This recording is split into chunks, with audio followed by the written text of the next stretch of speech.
Cricket in South Africa has a completely new breath, and that's thanks to the SA20. From packed out stadiums to finding world-class talent we would never have heard of in our domestic game, and just giving the country a new outlook on the sport. My question though is, how did the SA20 manage to do this? Luckily, in a Wafflers Studios first, we've got an interview with the Chief Operating Officer at SA20, Lynn, Naude, where we will be discussing how did the SA20 do it. Lads and lasses, welcome back to the Wafflers Studios YouTube channel. The Wafflers are going into a new era, and I couldn't think of a better way to start off this new era than having the privilege of talking to Lynn Naude. Cue the applause. No, I'm kidding, I'm joking. But a month or two ago, I was told about you by my mom, and the first question I really had was, how involved were you personally at the beginning of the SA20? Like, when did you get involved? I was there from the very beginning. So employee number 3, Graham and his assistant were the first two. He was the first. I was the first person that he brought on board. I had been working in the industry for a long time. I've started my career at the ICC actually. So worked on World Cups across rugby, cricket, etc. So I'd kind of been in the space for a while, and when I heard that there was going to be potentially this, new franchise league that was going to be starting, which in a way I've always known was destined to happen, I called him and I said to him, look, is this happening? And he said yes, and it happened very quickly because we needed to deliver the first season really fast. And so so I've been there since the very beginning. I think a lot of the credit in terms of conceptualizing it and kind of understanding what the potential is and putting in place the framework is really credit to Graham. But once we got onto the ground and it was now about, okay, this is now happening, that was when I kind of came on board to kind of get involved.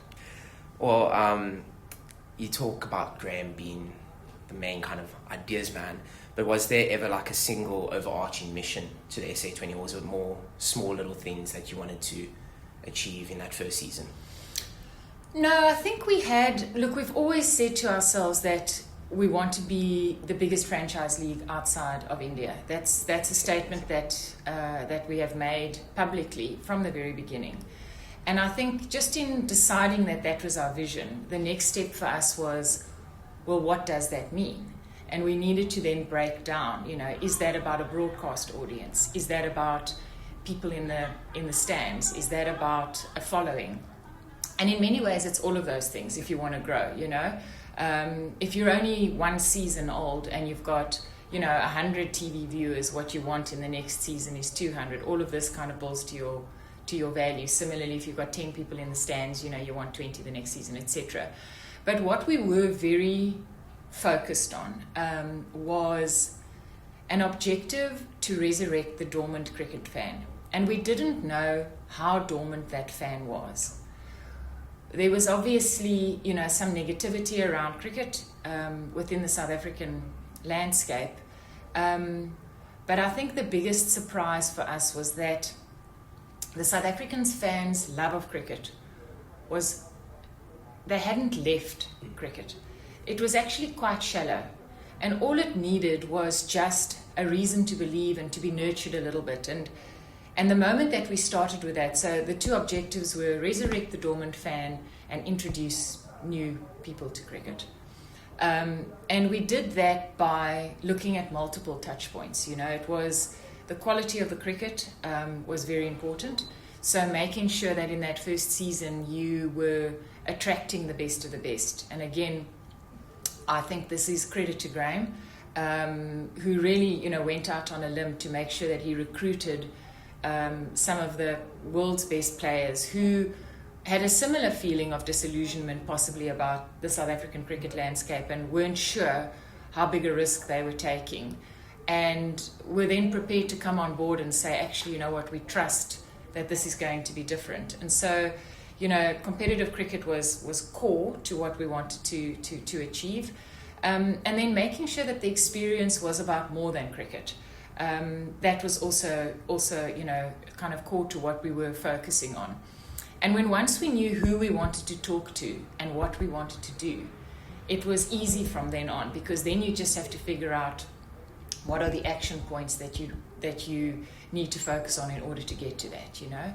So it was a combination of both. We knew our vision, and that remains our long-term vision. I mean, in the 3 seasons since we've started, there's been a plethora of franchise leagues that have cropped up around the world. So, you know, the goal and to be the number 1 league outside of India is now a much more competitive environment than what it was, you know, when we first made that statement. And so we've got to keep up with that. So I think we weren't scattered in the way that we approached season 1. We didn't have a lot of time, and so we focused very intentionally on the things that we wanted to achieve. And then after that, you sort of trust that you've done the best that you can. And it wasn't only us. I mean, we had amazing franchises that were on board with us. We had, you know, the support from the stadiums, and to behave as professionally as what we could, you know. So, yeah, I think one big goal, but then a lot of little things that are the enablers to kind of bring that to life. Well, I've heard it. I've obviously follow some cricket people, and I've heard it. They say the SA20 is the second best league in the world, and I couldn't agree more. But the IPL is also, the SA20 has also been called South Africa's version of the IPL. Why was it so important to bring in those IPL owners and franchises? That was not intentional. So the way the process works for a franchise league like this is that you essentially go out on sort of a bidding process, and you put together a bid book, and then potential bidders who want to invest in your league show an expression of interest, and they put money on the table to kind of be involved. And we had bidders from around the world. It was a closed process. We weren't involved. It was run by Deloitte. But where we netted out was that we ended up with 6 IPL franchise owners who then invested in South Africa. So that wasn't something that we predetermined. It was just how the process unfolded. The result of that is, I think, part of our success, because what it meant was that we had very experienced franchise owners coming on board. They have built brands in their own countries. They have done this before. We learned a lot from them in season 1, and we continue to learn a lot from them. Subsequent to, you know, the decision to invest in the South African league, they have gone on to invest in leagues in the US, leagues in the UK, leagues in the Emirates, etc. So they obviously wanted, as you know, brands within India, they saw growth opportunity for them to go outside of their own borders, and we're looking for those kind of opportunities. This opportunity came about, and more have come about subsequently, but it wasn't a predetermined objective. It was a result of the process, but I believe has been hugely beneficial to us. I think it's been hugely beneficial to cricket in general, because I've looked at the figures, like who gets the most money throughout the ICC and like cricket in the world, and it's obviously India, and they bring in revenue with the IPL, and I think them being able to spread it benefits cricket more, because if we're not going to get as much, we at least have some form of revenue coming through. 100%. Yeah. No, I think to have that group of owners for us it's definitely part of our success, you know. And I think, you know, we're a nice opportunity for them as well, you know, as they're sort of spreading their wings. I often draw a comparison with, you can see it from the US sports as well, you know, whether it's the Yankees or NFL, etc. They're starting to do sort of exhibition games in the in the UK and in Europe. They're trying to grow their brands outside of the US, and it's sort of a similar model where, you know, cricket and IPL is everything in India, but what does that look like, and how does that translate, you know, in other territories around the world? Well, it's all been like successful so far, but was there ever a fear that this might not land? Like, if you think of the Mzansi Super League, I think the downside of that is we didn't have international players coming through. But was there ever a fear that there could be a repeat? I mean, there wasn't time to think about that much, but we live with that every day. You know, like we often talk about this internally. There's, especially when once you're in season, you always have this anxiety that, are you going to be successful? You know what I mean? And success, I mean, you know, remember we were starting off a low base in season 1. You know, nobody knew what to expect. So anything that was, you know, better than perhaps what had come previously was going to be successful. But now we've got to kind of keep that going. So, you know, we've got, you know, capacity crowds, you know, great engagement, sort of moving nicely towards owning the South African summer, which is an objective of ours. But I mean, the anxiety of whether or not you're going to maintain that momentum is absolutely something that can keep you awake at night. Very true, very true. Well, the excitement for the summer is every single year. It's sad that it's so short. But when we were planning the league, I think Graham probably thought it, but did you think that you had something special on your hands before, like, the IPL teams came through? You know, no. But I did know or I had a moment. It wasn't pre-season. It was at the second game, which was in Durban in season 1. And I was standing at the gates, and the people were streaming through the gates. And I remember standing there and taking a video and just sending it to Graham and just saying, like, build it, you know, and maybe they'll come. And even rethinking back to that, it was a moment where you felt like maybe there's something here, you know. But these things are always about consistency and continuity, and, you know, even, I mean, I referenced it a little bit earlier that the landscape has changed. It's a lot more competitive. You know, players have got choice, sponsors have got choice. I'm talking about in the global landscape. So, you know, you've got to kind of keep at it. But yeah, I think that, you know, that second game, and then I guess a sold out final in season 1 for us, and sold out, you know, a good week before. In a neutral venue was, okay, cool, maybe here is something here. Well, you talk about cricket kind of having that lull. It's around COVID and Mzansi Super League. So 5 years ago, would you have thought the SA20 and you would have been able to make South African cricket sexy again? Yeah, it's a good question, because most people would answer no. But I've always known or believed that South Africa is destined or should have a franchise cricket league. And it's actually not down to whether or not I was going to do it or be involved in any sort of way. It was just that where the world was moving and with the amount of talented cricketers we have, it would be extremely unusual to not have a seat at that table. And so, but did I think that somebody would step up? And again, you know, SuperSport were were a big enabler in this, because they, together with Cricket South Africa, but they essentially fronted up and said, look, we're going to get involved, we're going to broadcast, you know, we're prepared to invest if we need to. And one needs that in order to get things off the ground. So you need those who are crafting the vision, but you also need people who are prepared to, you know, financially kind of take some risk. And I think when SuperSport decided that that was something that they did want to get involved in, those were two key things. One was, you know, Graham's vision and just his presence within the cricketing world. But secondly, you need an enabler for that to kind of be turned on. So, you know, the answer to the question is, until that happened. But did I know that it was going to happen? I knew that it should happen. It would have been unusual for it not to have happened. So I believed, for me, it was a full circle thing, because I started my career in cricket, and this type of thing, to build something that is international but do it in your own country, is like, it's everything coming together. You know, it really is from a personal point of view, it's a perfect storm, because you don't have to go to another place to go and build something global. You're working in a sport you love.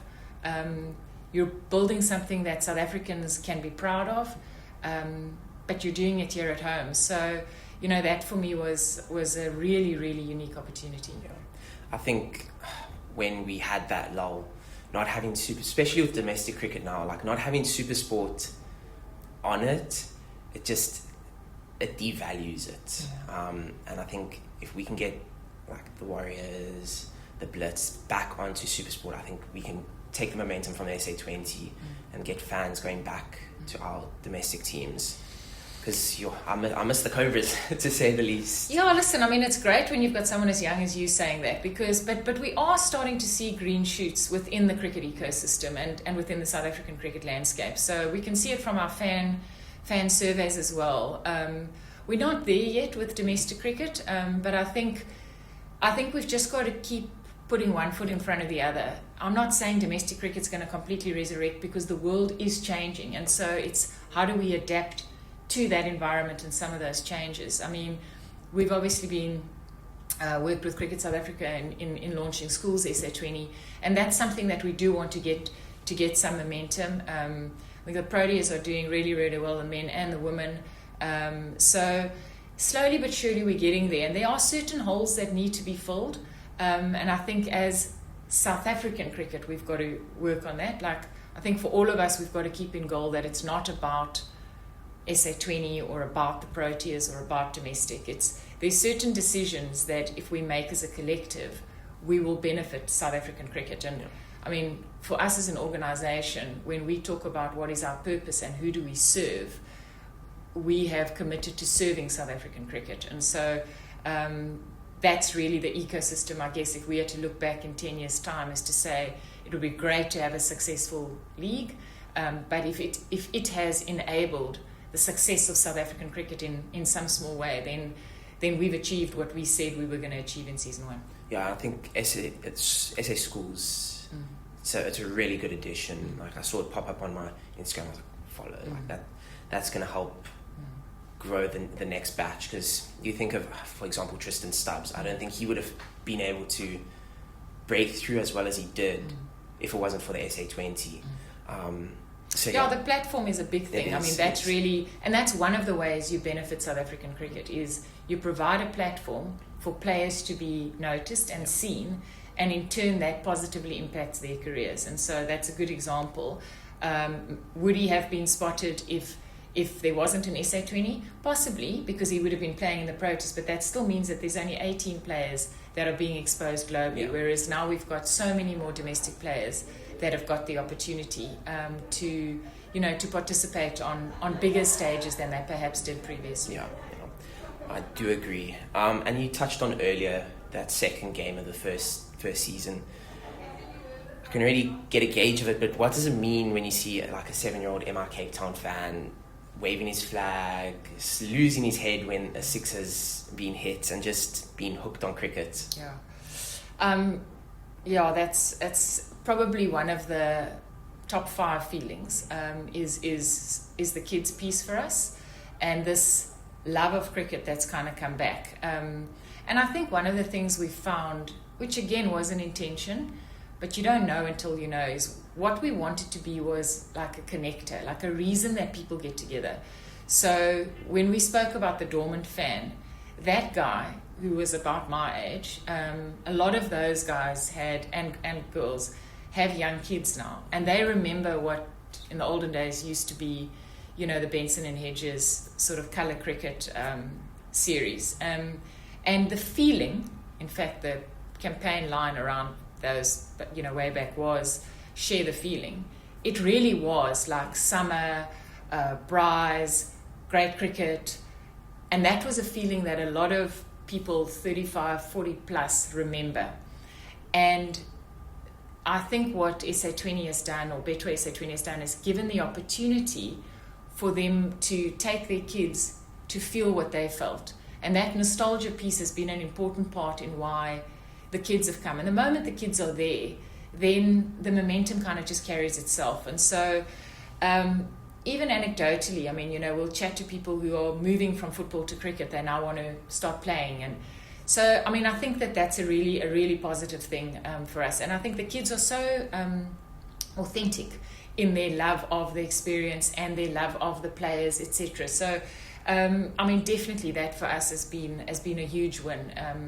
Just to see, you know, the return of young people, because this was an interesting observation in season 1 was if you met a 7 or an 8-year-old that they had never been to a cricket game before, which was such a weird thought. But there hadn't been an opportunity to go, because where would they have gone to? Especially because of, you know, there's not that much opportunity. So, but all of a sudden that looks quite different. So yes, absolutely. I mean, that's definitely one of our happier memories is when we see all the kids coming through. Well, there's a reason I asked that is because I feel like that kid when I go watch the SA20. And it's the whole reason why I'm doing this video is because for me, cricket, that was the first thing I did. And I remember going to the MTN 40, I had my bucket hat. Yeah. This was the first game I ever went to at Newlands, and I feel like I'm that kid again. Yeah, and I mean, again, we work quite hard on, like, our brand positioning is for everyone. So what we try to do is create a little pocket at the ground or within the experience where everybody feels like, actually, this is perfect for me. And that might be you because, you know, it's a Thursday night and, you know, you got on the WhatsApp with your mates and it's like, you know, what are you guys doing tonight? Let's go down. Even if it's just to have a beer, you know, and there's cricket happening in the background and there's music, but it feels like there's a reason for you to get together. And similarly, it's for a family or a mom who actually just wants to go and sit on the grass. She knows her kid is safe. He's playing cricket over there. She can have a glass of wine, but actually that works perfectly for her. So business people and the reasons that they come together, families and the reasons. So it really has become kids who are nagging their parents, can we please go again and again and again. So it's been intentional to try to see if we can make sure that everyone feels welcome and that there is something within that entire experience that feels like it was crafted for you. And I think it's very South African, but having a beer with your friends, that's the whole point of, you go to the rugby, and now the cricket, you go to a test match, that's why you're going. So is that what you would, what would be the bottling feeling or the bottling essence of the SA20 to you? Yeah, it's a great question. So, I mean, I think that we had a goal of what we wanted it to be, but we did do some research in season 3 to try to understand what fans thought was our differentiator or what was our DNA. And I think what came through was just the vibe and the atmosphere and the feeling of belonging and the FOMO. And for different people, so we have what we call our sort of casual fan, and then we have our sort of connected cricket fan. And for the cricket fan, the cricket's amazing, and the other stuff is fantastic, but they love the cricket. What I think is powerful for us is that cricket fan trusts the experience so much that he feels, or she, quite comfortable to tell their non-cricket friend to come to the cricket, because there's something for that person as well. And so, interestingly, both of those sets of fan groups were talking about the vibe and the atmosphere and the fun and the energy and this feeling of inclusiveness and belonging. But they were doing it for different reasons. The cricket fans were doing it because they love to watch cricket with people who love to watch cricket. And it feels like you're part of that tribe. Whereas the casual fan was doing it because it's a very social occasion. And they love the social aspect of it and being able to go there and either meet new people or go with people that they like. And so I think that's kind of what it is this space where for those 3 hours, it is, you know, it's energy, it's fun, it's happy, and you feel like you're part of, you know, something bigger. So I think we're on the right track, and we will keep checking in, I think, with fans to make sure that we are staying the course, trying to take as much feedback as possible to sort of refine and respond, I guess, to what it is that people want. Well, like, I've been with both non-cricket fans and cricket fans, and there's no change. It's same thing. It's such a good time, and it's so enjoyable. So I just want to ask one more question. we talk about sport changing lives. How has the SA20 changed yours? Yeah, that's a great question. I guess it goes back to the earlier question just around, did you think that we'd be able to stage a league like this? I think, yes, I mean, it definitely has had an impact on my life. For where I am in my career, I guess, to have the opportunity to build something from the ground up and to have a small contribution in shaping something that you can see in your mind and being able to influence that outcome is a very unique opportunity, in any business, to be able to build something in the way that you would like to see it, together kind of with your colleagues is quite a privilege. So, even if I only get to do this once in my life, it would be, I think, fantastic to be able to look back and say I was part of that.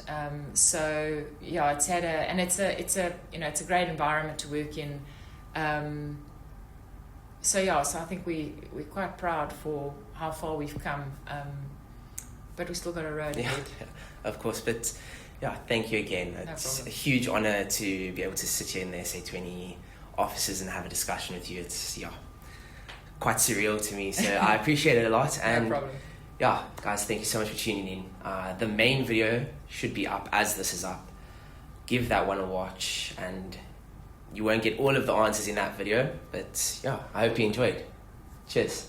Well, there we have it. Wafflers Studios' first ever interview, and just an unreal experience. Yeah, we've done KO Flow and we've interviewed boxers, all of that, but this was a proper interview where we sat down with someone, on a big scale and asked them in-depth questions. It's not just like how are you feeling about a fight or all of this. It's about how South African cricket has been revitalised, and I got my answers, to say the least. So make sure around the SA20 starts, you're on Wafflers Sports, because there will be a video releasing, full in-depth video on how the SA20 revitalised cricket in South Africa. It's going to be a very personal video. I'm going to be in the stadium, in the first ever seat I sat in at the stadium. I have to. That's where my love for Newlands started. So yeah, make sure you're there and don't be square. But the biggest things I've taken from that interview is just, I could be on my toes. I think that's a skill that will be useful going into sports media. As she's telling me information, all of this, I'm able to pick up on things and even change the next question to flow better. There were moments in the interview where I just felt like I was switched off and I was just there to be there. But once I realized, okay, we need to switch on, I really kicked into gear. And yeah, I'm keen to do more of it because I feel like I got the talent for it. So yeah, hope you enjoy.